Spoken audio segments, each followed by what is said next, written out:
Folks, David Stewart here. Hope you guys are having a fantastic day. All right, that string squeak.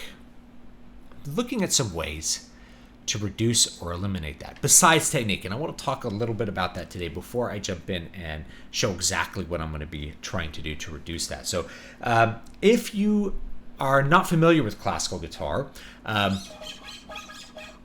the bass strings, not the treble strings are silent, but the bass strings, these wound strings right here, they make a lot of noise when you're sliding your hands on it. Just as an anecdote, years ago, I was at a guitar recital and someone came up to the performer afterwards and was like, what was with that swish, swish, swish noise that was going on? And he's like, scratched his head. He goes, oh, I think that's the sound of the hands on the strings. He's like, well, it was really loud and annoying. Like, is your guitar supposed to sound like that? And I realize that as guitarists, particularly classical guitarists who spend a lot of time with the instrument, we start to tune out that noise. It's an artifact of the instrument, and to someone who's not familiar with the instrument, it's not something acceptable or enjoyable. So what we tend to do as classical guitarists is come up with lots of different techniques to avoid making that noise. So if we have to shift positions, we'll shift, and we want to keep a finger down, a guide finger. We'll either not use guide fingers, like lift and then go to the next position, or we'll do it on a treble string where there's no noise from shifting at all, versus doing the same shift. Doing that same shift on a bass string will create that high-pitched squeak noise. Or if we're doing it on the bass string, we have to lift and move. And this creates a lot of technical challenges. So what I had in my mind was, let me see if there are some other kinds of strings that can reduce this noise. And what got me thinking about it was I was thinking about possibly having to play gig on this guitar. And as I was practicing, I'm like, man, especially when it's plugged in, that string noise is just killer. It is so loud coming out of the amp. It is such a strong squeak from a piezoelectric guitar, and it's still audible on an acoustic guitar, but it's really noticeable on something like this. And so years ago, Juan Serrano told me that when he records, what he does is he uses a special set of strings that Labella made for him, where all of the windings of the bass strings are polished off. So it's smooth. You won't have those noises. So he practices his technique so that there's really not a lot of that. He was a super competent player when I studied with him, but there's always mistakes that happen. So maybe your finger is just a little too low and it catches that string on a shift, and then you hear a big loud squeak coming through the PA because you have your guitar mic'd up or you're plugged in or something like that. So when he recorded, he would use those strings so that in the event that there was a good take and you didn't do something perfectly, that squeak would be really minimized. You wouldn't hear it nearly as loudly as you would on other kinds of strings. So I'm going to, with this guitar, I'm going to try to record a couple of bits of music that I think really present a problem with the squeakiness. And I think I'm going to emphasize Villa-Lobos music because he uses lots of like planing. And the problem with that is that if you're keeping all your fingers down to do that planing, you get a lot of squeaks. In order to avoid it, you'd have to practice lifting every finger and then putting it down. And that is actually fairly challenging, especially when you want to go quickly, because that's a lot of extra motion you're introducing into your technique in order to execute something that would normally be as simple as releasing the strings and moving the hand. So getting those strings that maybe will be polished, I'm going to start with those. D'Addario makes some, as do Labella. And so I'll start with those that just a set of polished basses and see how much that reduces the squeak on some of those passages. Maybe like Villalobos Prelude 1. Big squeak.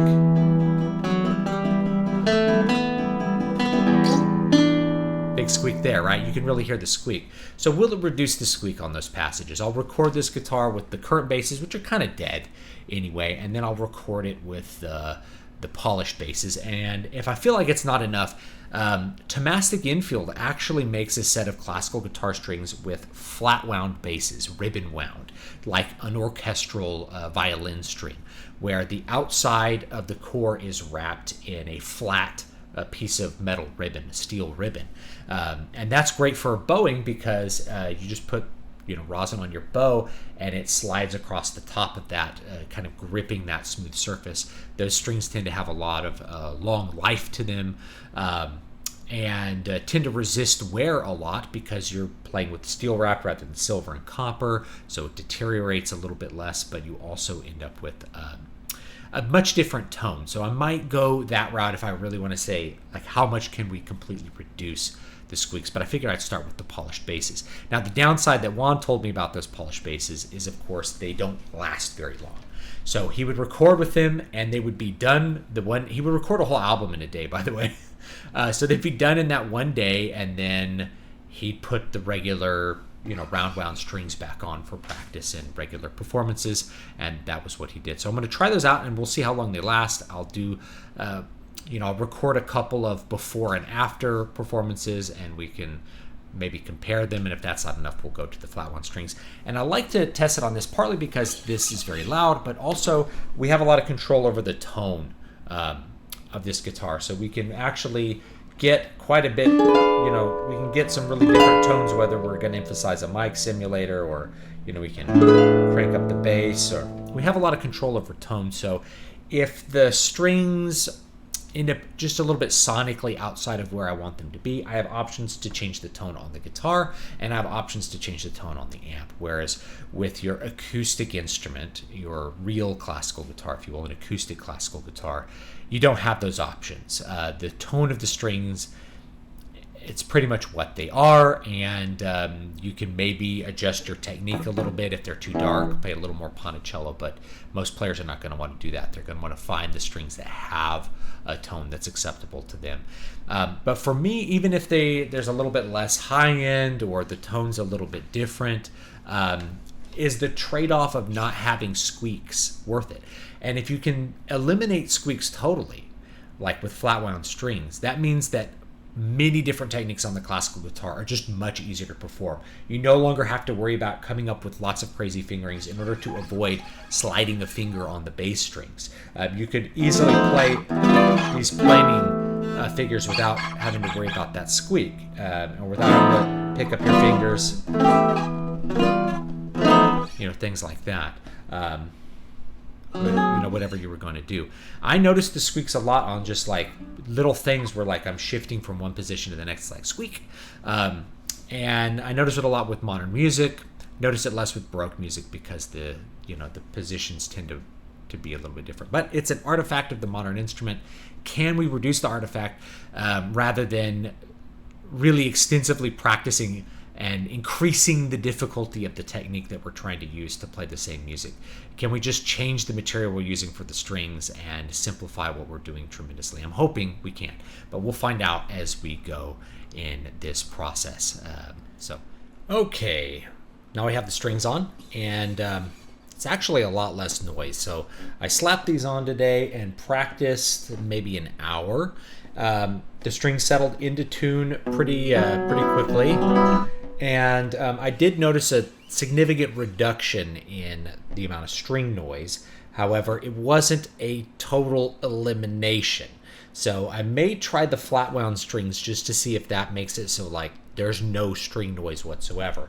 Right now, I would compare it to somewhere on the level of like an electric guitar. There's string noise, but not a ton of string noise. It's not really distracting. So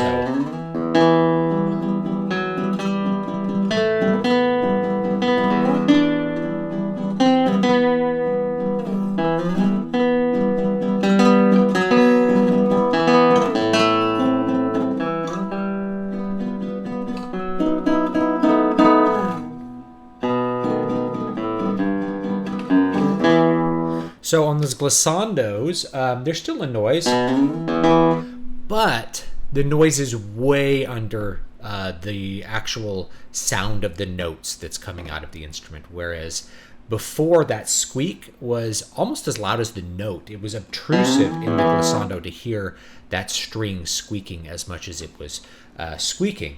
Likewise, we could actually keep all our fingers down in something like this.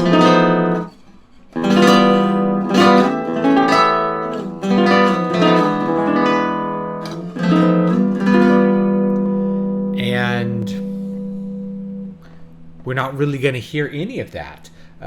There's a really, like when it's completely quiet, you can hear it, but in between all of those notes, it's just a lot less present. And if we go back over to something like, the intentionally holding the fingers down fingering, rather than going where we're lifting the finger each time.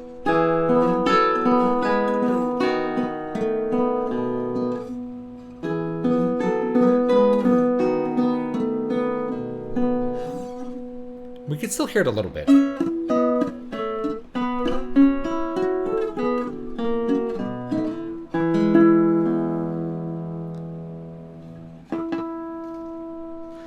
So we can still hear it a little bit, but it's way less. So I would call these strings a massive success. So in case anybody's wondering, this is what they are. They're D'Addario Pro Arte. This is just the basses. These are lightly polished basses. You could find a couple variations of these. One is for like recording and it's slightly more expensive, but it looks like it's the same kind of set of strings. So you could try that, or just a full set that has lightly polished basses, or just try the basses.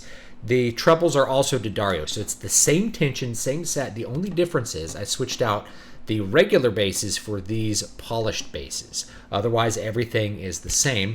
I would say the feel of the strings is pretty good. I actually like the feel of the strings. Even with normal tension, I have no problem gripping the strings if I want to grip them. But with classical guitar, we usually do our vibrato like this, by rocking the finger just like an orchestral player would do vibrato. So in this case, I don't think any kind of losing of the grip would be a problem with classical guitar. Some people complain that like the coated strings maybe for an electric guitar, or the flat wound strings, like they don't have a grip to them, but it's not really an issue with classical guitar in my opinion, and I have no problem gripping it. In fact, I think they feel a little bit better than the normal tension basses, which for me tend to feel like they're rolling just a little bit under the fingers more than I like. I like a little bit stiffer feel.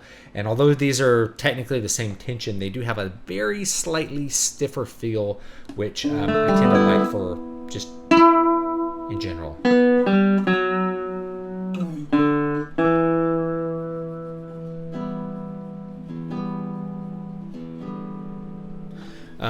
Which I tend to like for most things. So will this give you an opportunity to keep more fingers down when you're shifting and make less mistakes with your notes? I think so.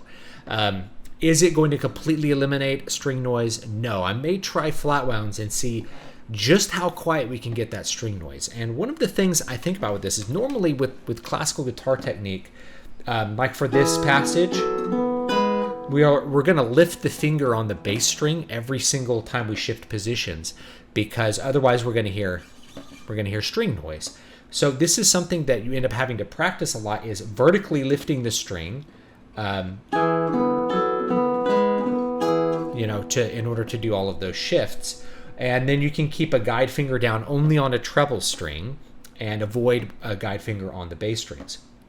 Now, the thing about that is that even if you are really practicing that technique well and you're very good at it, you can make a squeak by lifting the finger off sometimes, because it's very hard, depending on what you're doing and what position your hand is in, to just lift the finger like straight off the fingerboard without any kind of lateral movement, because your fingers don't work perfectly up and down, right? Like if you're holding your fingers, this one's coming in at an angle. The only one that can really move up and down perfectly is maybe your middle finger if it's lined up with your thumb, but your index finger tends to move up and away. Your pinky tends to not move directly off the top of the strings, and especially if you're reaching, it tends to pull off this way, right? So it's very difficult to get your fingers to move completely at 45-degree angles against the fingerboard.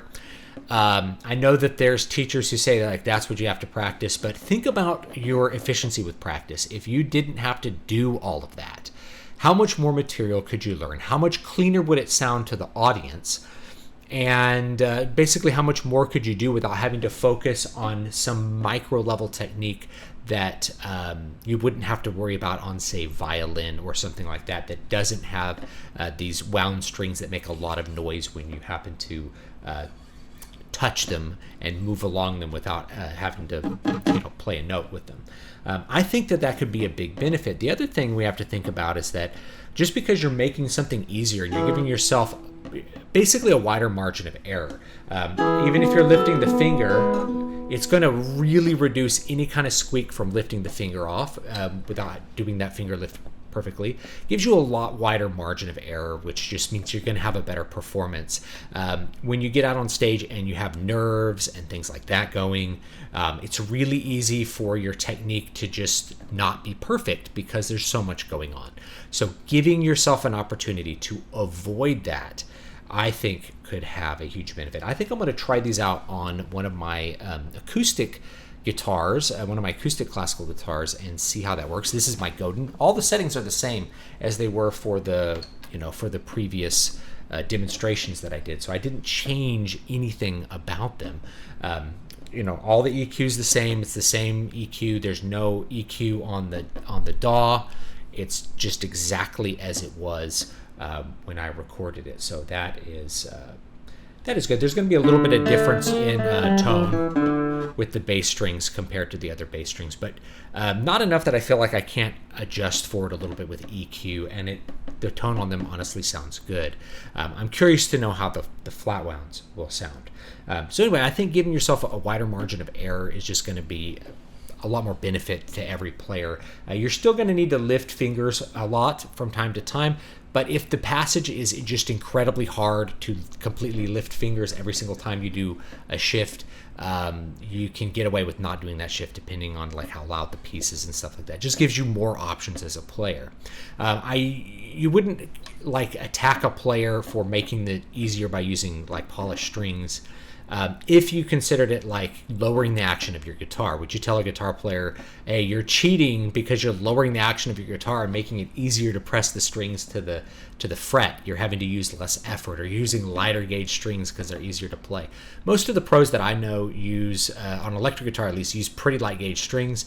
And honestly, most of the pros that I've met who play classical guitar tend to use fairly light gauge strings as well, because it's easier on the hands. They can play longer, less fatigue. There's a lot of benefits to light gauge strings. They're actually not quieter. I went over this in another video. They're not really quieter than the hard tension strings. So the reason I tend to like hard tension is that they don't roll under the fingers as much, and they tend to have a little stiffer right hand feel, so I feel like I can dig in a little bit more with my right hand and kind of attack the string, which just tends to be my playing style. But for normal tension, I think this stuff works fine, and I like it, and I may try more normal tension strings out on my other guitars for whatever I happen to be doing. And this will just they get my full approval. If I can find a way to keep polished basses on my guitars, I'm going to. What I may end up doing for my acoustic guitars is using Savarez trebles, because I really like Savarez trebles. They just have a great tone to them, especially the third string. It doesn't have that funky third string that you get with most sets. It just has a nice, bright, clear, perfect third string. And then using different basses, because Savarez will sell treble sets and bass sets separately. So I'll probably work up some kind of custom set of strings that has all that. Or, you know, maybe 2 polished strings and then maybe the low E, because that one's very noisy. Maybe making the low E like a Flatwound string after I try that out. So anyway, that's what I'll probably try with the next one. You guys let me know what you think about using these sorts of strings. I mean, is it cheating? I've heard people say it's cheating, but like I said, Juan Serrano actually would do it on his guitars when he was recording. So he straight up told me that he would do that. So anyway.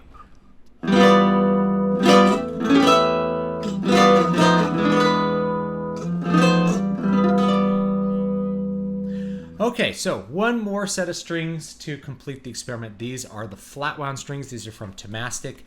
They are CF127 is the model, Super Lona. They're supposed to be flatwound, but it's not as flat as the orchestral strings, which is what I was expecting, and not as flat as other flatwound guitar strings I've used on electric guitar, which are indeed very smooth compared to these. These are significantly less noisy than traditional roundwound strings, and the tone is a little bit different, but it's not profoundly different from a roundwound string, nor is it significantly different from the polished strings. But they are more expensive. They were $27 for a set, whereas the polished strings are maybe $18 or $19. So if you're looking to save money, the polished strings have about the same string noise. The string noise on the polished strings is slightly different. It's a little bit lower in pitch. This one's a little bit higher in pitch. But they're roughly the same amount of string noise as far as what my ears are telling me. When I listen to the playback on the recording, I'll know for sure just how much extra or how much string noise has gone away from using the Flatwounds. But because they are not a regular string that's polished off, I actually expect them to last a little bit longer. I haven't tested this out, but the polished strings tend to oxidize. The copper turns brown. They look bad, so these are aesthetically a little bit better with the nice, nice bright metal on them. So they're a little aesthetically better. I expect they might last longer because they're not as much subject to oxidation with the steel wrappings rather than copper or silver. So you may get some extra life out of them even with the extra expense. I haven't tested out the trebles. These are the same trebles I've used for all the other examples, which are D'Addario normal tension trebles. If you like the trebles for the set, then boom, that's a $27 set that will probably work out well if you're trying to reduce the squeaks. Otherwise, if you're trying to save money, you could just buy polished basses from whatever brand you like. So if you like D'Addario, you can get the polished bass D'Addarios. They're more expensive. They're $18 to $20 versus $10 or $12. But to me, that trade-off is kind of worth it. Same thing with the tone.